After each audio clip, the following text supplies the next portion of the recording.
Friends, ఈరోజు నేను కొత్తిమీర పచ్చడి చూపిస్తాను. కొంచెం ఉందనుకోండి కొత్తిమీర, ఎటు పచ్చడి కూరలోకి పచ్చడి కావాలి అర్జెంటుగా. అప్పుడు ఏం చేయాలంటే కొత్తిమీర ఎంత ఉందో కరివేపాకు అంత తీసుకోవాలి. తీసుకుని ఇలా కారం లేని పచ్చిమిరపకాయలు కూడా కొంచెం కారం ఉంటాయేమో గింజలు తీసేసి కడిగేసి అలా పెట్టుకోవాలి.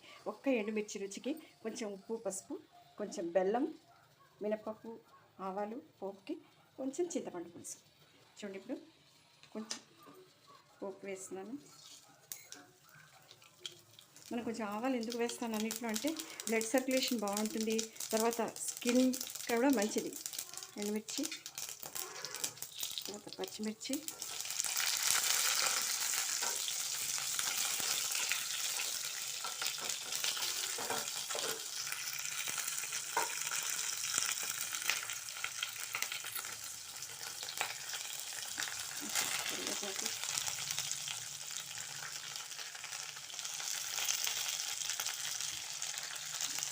కొత్తిమీర,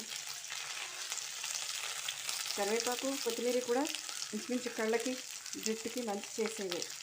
ఇంకొక ఇది కలపచ్చో కలపకూడదు అని మీరు గ్రంథాలు తిరిగేయక్కర్లేదు, వేసుకోవచ్చు మీరు అభ్యంతరంగా వేయచ్చు. చూడండి, పచ్చిమిరపకాయ ఇలా వేగితే కారం ఉండదు. ఇప్పుడు ఇలా వేయాలి బాగా.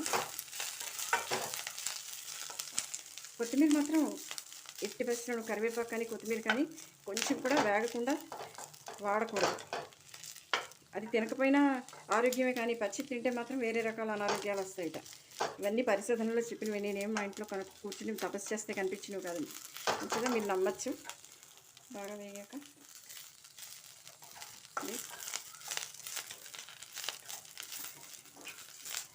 ఒక ఫ్రెండు చాలా యూట్యూబరు అన్నీ హెల్త్ టిప్సే చెప్తుంది. చాలా ఏంటి నువ్వు ఈ కోర్స్ ఎప్పుడు చేసావన్నాను.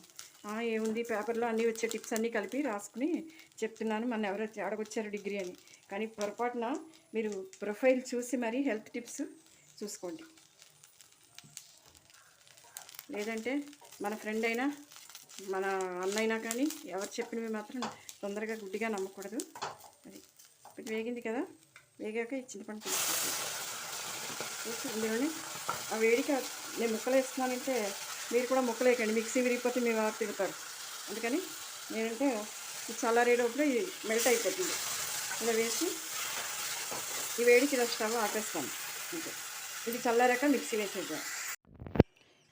ఫ్రెండ్స్, ఇప్పుడు కొత్తిమీర పచ్చడి చూడండి, దీన్ని జార్లో వేసుకుందాం. నానింది చూసారా బెల్లం ముక్క, ఇలా.